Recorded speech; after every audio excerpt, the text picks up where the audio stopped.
Thanks for looking in. No, I'm not Mickey Mouse. I'm Sporty King.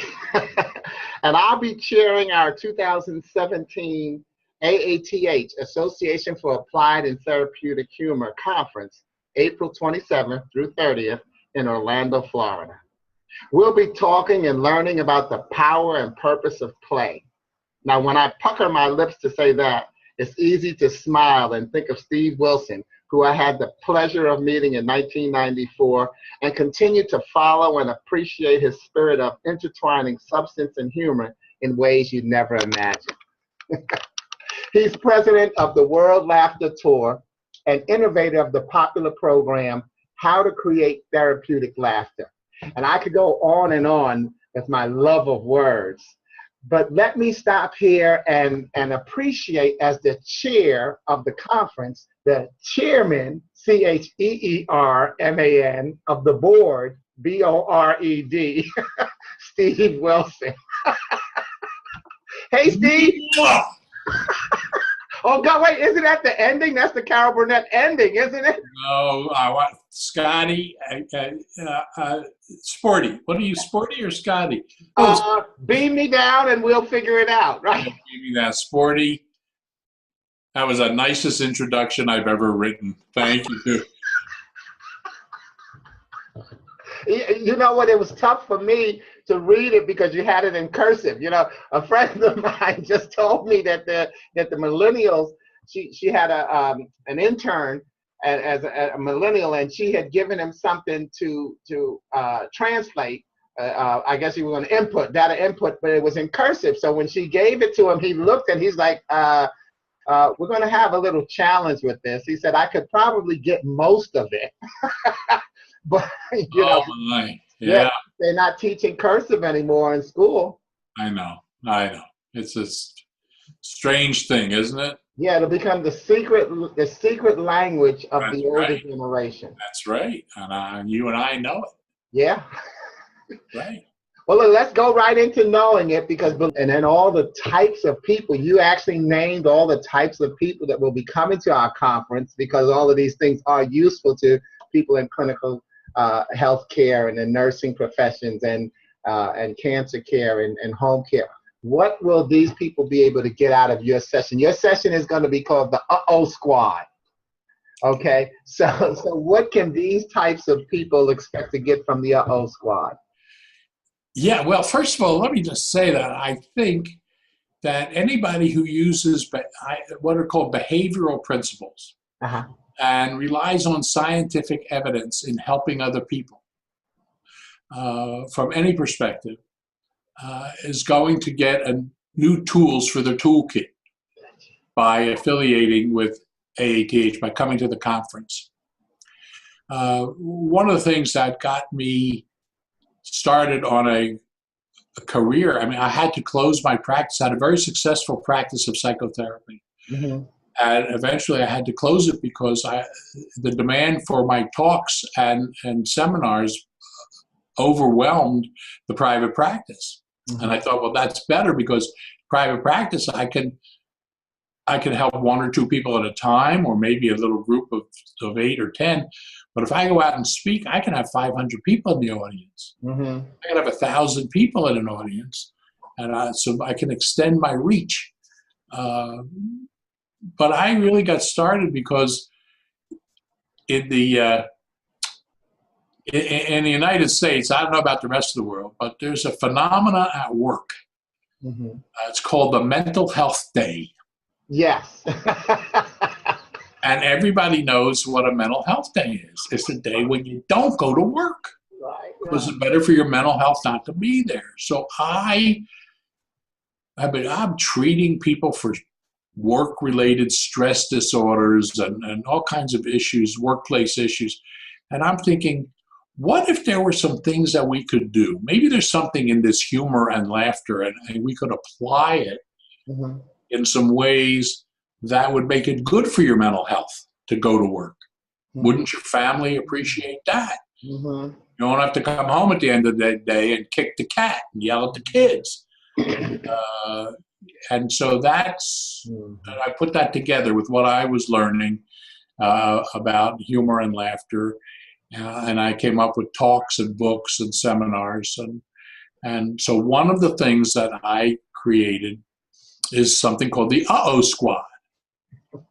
And the Uh-Oh Squad is a way that I have of teaching people how to create a stress-resistant personality. Okay. I was teaching stress management courses, and everybody else was teaching stress management courses. I found that when a time came when I would go in and they hired me to teach stress management to a department at work or a group of teachers or whatever. And it was like they were saying, we had that. We had somebody here last year. And you know what? It doesn't work. Mm-hmm. So stress management, they weren't interested. But I said, how about stress resistance? How about if I could show you some ways? I can't get all the stress out of your life. But how about if I could show you some ways that when there is stress, you won't succumb. You won't be dragged down or vulnerable to the very negative effects of stress and burnout. Would you be interested in that? And especially if it was very low cost, doesn't cost a lot of money, doesn't take a lot of time. Mm-hmm. And people were saying, yeah, what is that? Well, one of the things I came up with called the Uh-Oh Squad, and I teach it to workplaces based on what's called the appraisal theory of stress. I'm going to go into this at the conference, and I will teach everyone what the Uh-Oh Squad is. I'm not going to say much more about it now, but it is something that departments in any place where you're working, the family at home, business, healthcare, education, you can form Uh-Oh Squads, and instead of falling apart under stress, you pull together, you stay together, you solve the problem, you stay productive, you stay healthy. So I wanted to show that because I hope it will be inspirational. That the folks who come to the conference will say, well, if Wilson could invent something like that, maybe I could come up with something. Mm-hmm. And be creative. Mm-hmm. Maybe I could teach something in a fun way that's really very important for people. Mm-hmm. And so I'm going to demonstrate how I did that with stress resistance and stress management. And I've got a couple of other things that have been so powerful, so wonderful to do with audiences. I love audience involvement, audience participation. Now, if you come to one of my talks, one of my programs, you are not going to sit on your hands. You're going to stand up. You're going to be invited to stand up. We don't make anybody do anything. Mm-hmm. We make it so attractive. The invitation goes out. So try this, do this, try that. And we may do a couple laughter exercises, but I'm going to show a way that in 20 seconds, everybody in the audience, no matter how large the audience is, can locate and practice and retain their best smile. Okay. And it's very quick, and it's so much fun. I learned this from another professional speaker named Art Gleiner. I want to share that. This stuff, this is tried and proven. Yeah. And I'm putting together the program for my part of the conference, and I will share as many as we can fit in the time of these very active audience participation ideas. And maybe people will steal them from me. I don't worry about that, because when you're creative, you're always coming up with something new anyway. But I want to say we can all be creative. We can all come up with an idea, and it's so much fun. And here's a few that work. We know they work. At this stage of the game, at this stage of my life, I'm trying to open my files and send out and share as much material as I can. Mm-hmm. I tell you what, Sporty, I don't want to die. Mm-hmm. Have you guys come around to my office and go through my files and say, man, he had some good stuff here. What was he keeping it for? There you go. Because I'm not keeping it. I want to share it. That's what I'm going to do. Great. Well, I tell you, you always make me get creative, and you know me, I'm an acronym addict. So I've taken already, even without. Good. I love that. That's an honor for me. Anybody that gets acronymed by Sporty, So you ready? You ready? Yeah. Lay it on me. Okay. UHOH, right? Yes. Unbridled humor, ongoing humor. Thank you. Thank you. Unbridled humor, ongoing humor. Because that is certainly what you represent to me, Steve. I mean, you have just always been a reservoir and a resource of humor and good spirit, and it makes a difference in my life. So I'm really, That's nice. Well, we that's been mutual. That difference, that important, positive difference in our lives with each other. Yeah. I'll give you one of my acronyms. Okay. When I was 13 years old, 14 years old, I became a yo-yo champion in Philadelphia. I did the yo-yo tricks, and I still do them. In fact, I did some when I got my Lifetime Achievement Award. But and you were great. I was back there cracking up. Yeah. The thing about a yo-yo is, I think yo-yo stands for you're on your own. You're on your own. Because you don't need a partner. You don't need a team. Yeah. You carry it in your pocket, and whenever you want to play or have some fun or practice, there you go. You're on your own. You're on your own. Which is, by the way, one of my favorite lines from, I hope most people have seen it, the March of the Wooden Soldiers. Remember when the guy, they're over there on the island, they're looking for Silas Barnaby or whatever his guy, and the guy, he says, you're on your own, because there's nothing he can do to save them from the boogeyman. That's the message of the yo-yo. Yeah. Well, look, Steve, you're on your own. We're on our own, and I know we're going to get ready to run out of time on our little talk here. But how can people get in touch with you? Your information, get your website and everything. All right. We've created very recently, completely reworked our website, very modern, and the address is worldlaughtertour.com. Okay. And a lot of information there, a lot of good free things, a lot of audio and video. Just so that's one way. And of course, you can contact me right from the website. And send me an email. I want to encourage everyone to go to the laughterfoundation.org. Okay. That's a 501c3. It's a nonprofit charity that we created 13 years ago.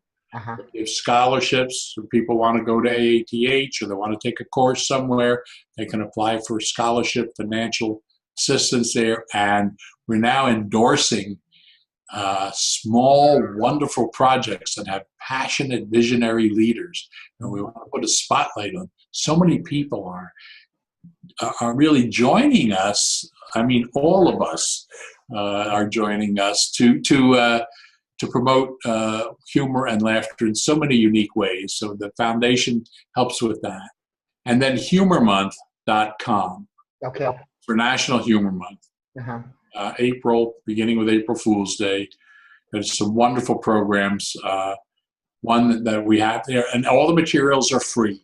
Okay. If you want to help kids love to read by using humor, go to humormonth.com and look for funny literacy.